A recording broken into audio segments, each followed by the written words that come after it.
ప్రియమైన వారలారా, యేసుక్రీస్తు నామమున మీకు నా శుభాకాంక్షలు. ప్రభు అయిన యేసుక్రీస్తు ఈ దినము మీ దుఃఖమును సంతోషంగా మార్చి ఆనందింపజేయునుగాక.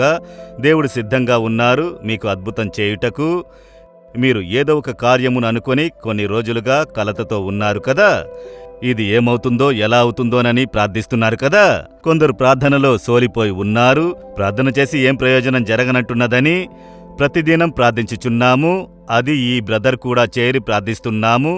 దేవుడు మాట్లాడుచున్నారు, ఉత్సాహపరుస్తున్నారు, కాని ఏమీ జరుగుటలేదు అని అనుకుంటున్నారా? ఈ దినము దేవుడు మీకొక మాటను ఇస్తున్నారు. ఏంటంటే యెషయా 35వ అధ్యాయము 3వ వచనము, సడలిన చేతులను బలపరుచుడి, తొట్రిల్లు మోకాళ్లను దృఢపరుచుడి. మీ చేతులు కాళ్లను గురించి చెప్పబడినది. ఇవి రెండు దేన్ని సూచించుచున్నవంటే సడలిన చేతులను బలపరచుడి, తొట్రిల్లు మోకాళ్లను దృఢపరచుడి. మిమ్మల్ని చూసి దేవుడు చెబుతున్నారు, తడబడుచున్నారా, సడలిపోయి ఉన్నారా? ఎందులో? ప్రార్థనలో.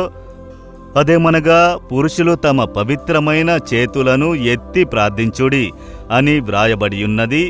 చేతులెత్తి ప్రార్థించినప్పుడు కొన్నిసార్లు సడలును కదా, అలాగే సడలిపోతాయి. ఆ చేతులను బలపరచాలట. సడలిన చేతులను దృఢపరిచి ప్రార్థన విడిచిపెట్టకూడదు. దేవుని చూసి చేతులెత్తి ప్రార్థించుట మానకూడదు. ప్రార్థించుచునే ఉండాలి. తొట్రిల్లు మోకాళ్లను బలపరచాలి. మోకరించి ప్రార్థించినప్పుడు ఎంతసేపు ప్రార్థించగలము? ఒక గంట 2 గంటలు. తర్వాతది నొప్పి పెట్టి తడబడ్డం మొదలవుతుంది. కొందరేమో మోకరించి ప్రార్థన చేయుటలేదు, నాకు కుదరడం లేదని చెబుతారు. దేవుడు చెప్పుచున్నారు, తొట్రిల్లు మోకాళ్లను బలపరచుడి అంటే మీ ప్రార్థన జీవితమును బలపరచుడి. చేతులెత్తి ప్రార్థన చేయుడి, మోకరించి ప్రార్థన చేయుడి.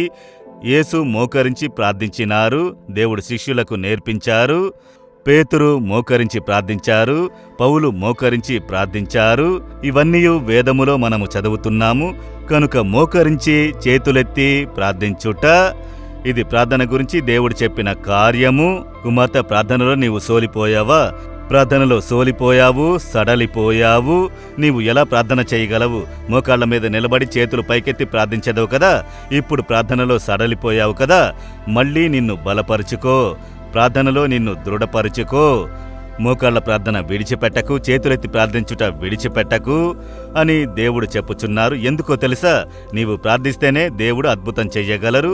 నీవు ప్రార్థించగా నీ జీవితంలో దేవుడు అద్భుతం చెయ్యగలరు. మీరు అడిగితేనే పొందుకొనగలరు. అడుగుడి ఇవ్వబడును, అడుగువారెవరో వారు పొందుకొందురు. కనుక మీరు ప్రార్థించకుండా ఎలా పొందుకొనగలరు? చాలామంది వచ్చి నేను విశ్వసిస్తున్నాను, నమ్ముతున్నానని చెబుతుంటారు. విశ్వాసంతో ప్రార్థించాలి. కనుక ప్రార్థనలో కూడా విశ్వసించాలి. రెండూ ఏకీభవించినప్పుడే అద్భుతం జరుగును. అందువలన ప్రార్థన చాలా అవసరమైనదని యేసు నేర్పించారు కదా. అందువలన మీ ప్రార్థన జీవితమును బలపరచండి. మోకరించండి, చేతులెత్తండి, దేవునికి తెలియజేయండి. నీకేమి సమస్య కుమార్తె, కుమారుడా? నీకేమి సమస్య? ఎందులో మీకు ఇంకా అద్భుతం జరగలేదు? సోలిపోకండి. మీ ప్రార్థన విని దేవుడు అద్భుతం చేయుటకు సిద్ధంగా ఉన్నారు.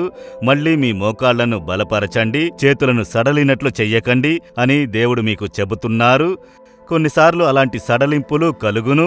నేను కూడా అలా ఉన్నాను నా సేవా మార్గములో. ప్రార్థించి ఏమి చూశాను దేవా, ఏమి జరగనంటున్నది అని సోలిపోయిన పరిస్థితులు ఉన్నవి. సోలిపోయి పండుకున్నాను, ఏమి వద్దు, ప్రార్థన వద్దు అని. దేవుడు తట్టి లేపి, సోలిపోకు, ప్రార్థనను విడిచిపెట్టకు, ప్రార్థన చెయ్యి, నేను అద్భుతం చేసేదనని ధైర్యపరిచి మళ్లీ ప్రార్థింపజేసి అద్భుతము చేశారు. కనుక ఇవన్నీ అందరము దాటిపోయే మార్గమే. కనుక నేను సోలిపోయాను, ఇక ప్రార్థన చెయ్యలేను అని అనుకోకండి. మీ మోకాళ్లను బలపరచుటకు ఆత్మదేవుడు వచ్చి ఉన్నారు. మీ చేతులను దృఢపరచుటకు ఆత్మదేవుని శక్తి మీ మీద ఇప్పుడే దిగిపోవచ్చున్నది. మీ చేతులను మోకాళ్లను సమర్పించుడి. నేను ప్రార్థించుటకు నన్ను సమర్పించుకుంటున్నాను దేవా అని చెప్పండి. చేతులెత్తండి. దేవా, సడలిన నా చేతులను దృఢపరచుడి, నా మోకాళ్లను బలపరచుడి. నేను సోలిపోకుండా ప్రార్థించే కృపను దయచేయుడి. పొందుకునేంత వరకు విడిచిపెట్టకుండా ప్రార్థన చేయుటకు సహాయం చేయుడి.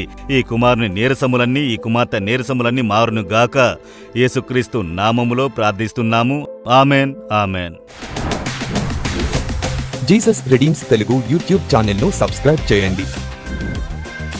సబ్స్క్రైబ్ బటన్ను క్లిక్ చేయండి మరియు బెల్ బటన్ను నొక్కండి. ప్రతిరోజు కార్యక్రమ సమాచారం పొందండి.